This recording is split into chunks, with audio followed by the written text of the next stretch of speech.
Hey guys, it's Miss Melissa here. I wanted to read you guys a story because I miss you guys and I love to read. And so, what better way to spend some time together than with a book? So, we're going to read one of my favorites. It's called How I Became a Pirate by Melinda Long. And the pictures are by David Shannon, who has written quite a few and illustrated quite a few fun books. So, let's get started. How I Became a Pirate. Scooch a little bit closer here so you guys can see better. Oh, there we go. Pirates have green teeth when they have any teeth at all. I know about pirates because one day, when I was at the beach building a sandcastle and minding my own business, a pirate ship sailed into view. I knew what it was because its flag had a skull and crossbones on it, and because I could hear the pirates singing, "Hey, oh, blow the man down." They were a little off key. I tried to tell Dad, but he was busy setting up the beach umbrella. I tried to tell Mom, but she was busy slathering my baby sister with sunblock. So I went back to my sandcastle, but I kept an eye on the pirates. By then, they were rowing to shore. And if you look real close, right here, you can see they're in a little boat starting to come back. When they landed, the head pirate climbed out of the boat and yelled, "Ahoy there, matey! Be this the Spanish Main?" "No," I said. "This is North Beach." "Shiver me timbers," said the pirate. "We must have taken a wrong turn at Bora Bora."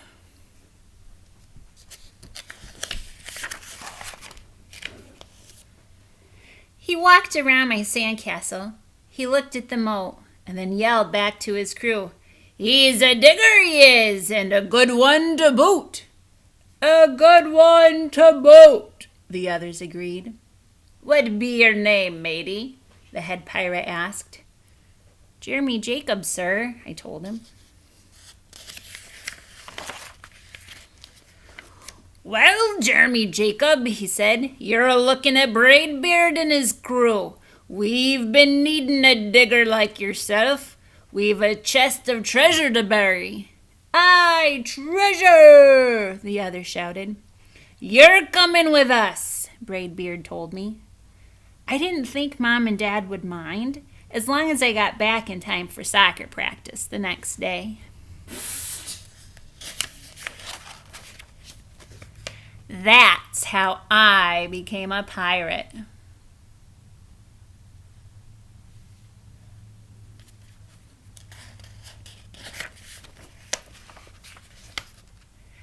As soon as we were on board, Braidbeard showed me the chest of gold and jewels. "Got to find a safe place for this here treasure. It's high time we're off," he announced. "We're off," we all shouted, and then we set sail. He's gonna be so late for soccer practice. That was my son, Malachi. He's predicting that Jeremy is going to be late for soccer practice. There's plenty to do on board. The pirates taught me to sing sea shanties, the louder the better, and to say real pirate stuff like landlubber and scurvy dog. By dinner time, I could speak pirate perfectly. I also learned pirate manners. Braidbeard pounded his fist on the table and yelled, "Down the latch, me addies!" "Down the hatch!" we all shouted. Braidbeard gulped his food and said, "Hand over the meat!" "The meat!" we all roared. Nobody told us to finish our spinach. There wasn't any. Or to chew up our carrots. They weren't allowed on board. We talked with our mouths full, and nobody said please or thank you. Yikes. I hope you guys are remembering to do that at your houses. After dinner, I tried to teach the pirates to play soccer.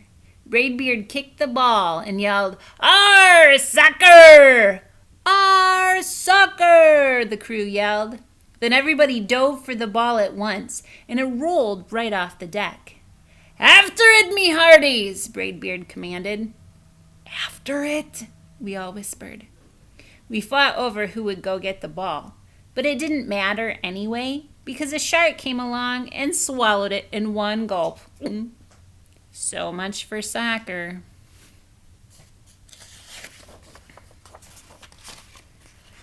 By now, it was past my bedtime.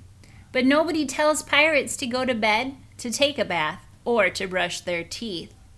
Maybe that's why their teeth are green. Pirates sleep with one eye open just in case. And they don't change into pajamas unless they want to. Pirates don't do anything they don't want to, except for maybe swabbing the decks. I wanted to be a pirate forever.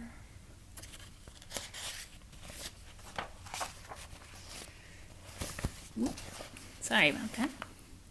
But then I found out what else they don't do. When I couldn't stay awake any longer, I asked Braidbeard to tuck me in and read me a story. "Tuck you in?" he bellowed. "Pirates don't tuck." "No tucking!" the crew cried. And the only thing they had to read was a map. "Don't you have any books?" I asked. Braidbeard looked confused. "Books?" I didn't even bother to ask about a good night kiss.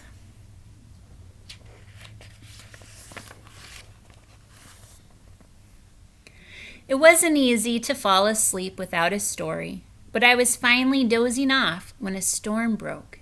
Thunder boomed and lightning flashed. I tried to hide under the covers as waves slammed up against the ship, but I kept falling out of my hammock. I couldn't find anyone in the cabin. They were all on deck. "Lower the sails!" Braidbeard shouted. "Batten down the hatches!" Everybody ran around yelling and lowering and battening. Nobody had time to sit close and tell me it would be over soon. Nobody even noticed me. I decided that I didn't want to be a pirate after all.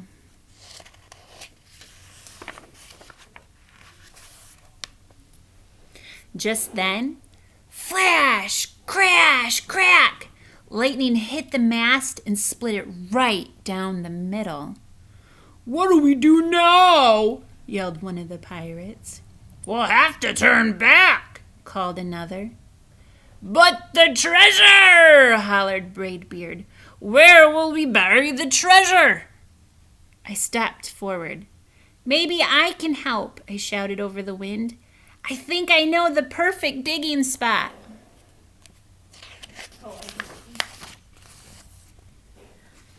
When the storm was over, we rowed back to shore and buried the chest. We drew a map so we could find the treasure again, but I don't think I'll need it. Down here it says, Jeremy Jacobs' backyard.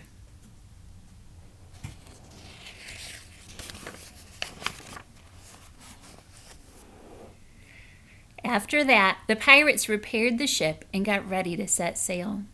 Before they left, Braidbeard handed me a flag and said, "You make a fine pirate, Jeremy Jacob. Guard that treasure well. We'll be back to get it soon enough."